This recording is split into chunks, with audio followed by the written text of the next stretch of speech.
يلا نرجع.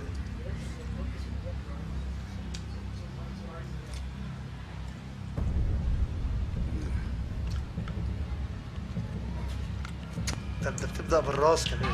عشان المخ اللي فيها.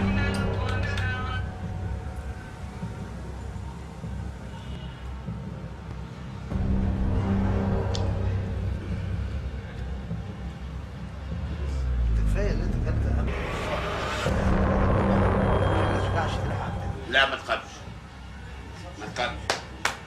الصلاة على النبي يا باشا، مخزن محترم. ايوه.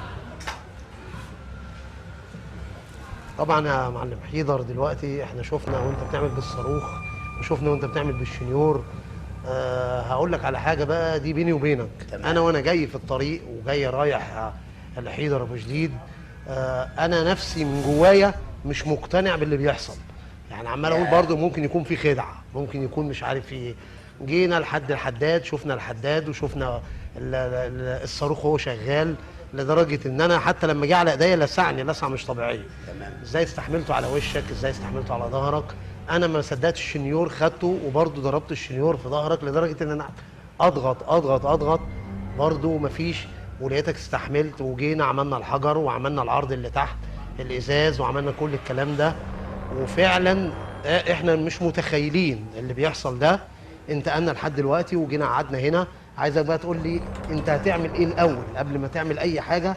اشرح لي بقى كل حاجه هتعملها دلوقتي. والله يا حضرتك انا قلت لك انا اتشرفت بسيادتك.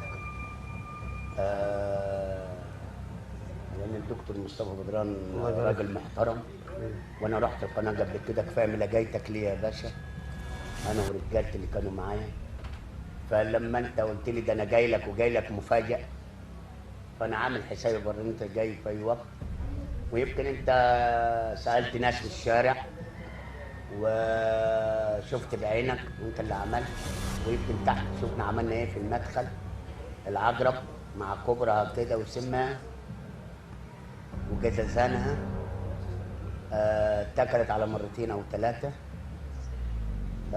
برضه مع الحجاره والازاز. يمكن التين دم اللي هم جم كويس، اللي هو جا دم، لان هيبقى فيه مصداقيه. وانا دايما بقول يا دكتور انا معايا ربنا، مين عليا؟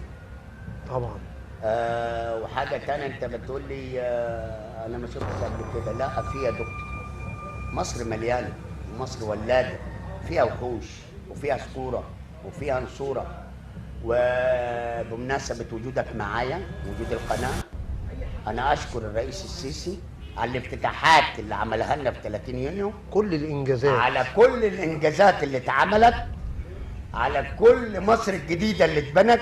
ويمكن انا جاي لها من كام سنه، من 6 سنين ولا 7 سنين، كان ماسك الرئيس، كنت نقف وراه وندعمه.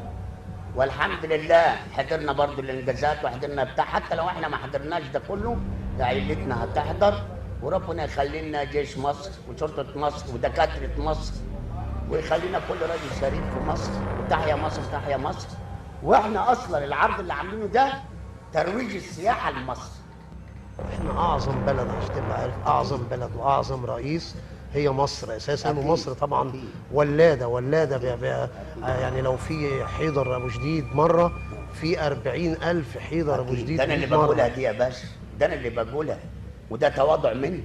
طبعا ده يعني تواضع وبساطه اساسا. لا لا لا، ده انا اللي بقولها يا باشا، انا اللي بقولها واقولها. مصر ولاده يا باشا. وبرضو احنا النهارده يعني يوم برد، برضو 30/6 ده يوم عظيم. يوم عظيم. سبحان الله التصوير جه في نفس اليوم عشان تفضل ذكرى مع 30/6، لان مصر نعرف ان مصر لديها ناس قادره على فعل اي شيء. انت يا عم حيدر، انت عندك حتى عندك شعبيه هنا في المنطقه، ممكن تدخل انتخابات تاخدها باكتساح. لا ولا نخش انتخابات ولا حاجه، انا كفي نفسي يا باشا بس والله. دي بساطه منك يا عم حيدر والله. لا. طب اشرح لي كده. من الناس برضه على كم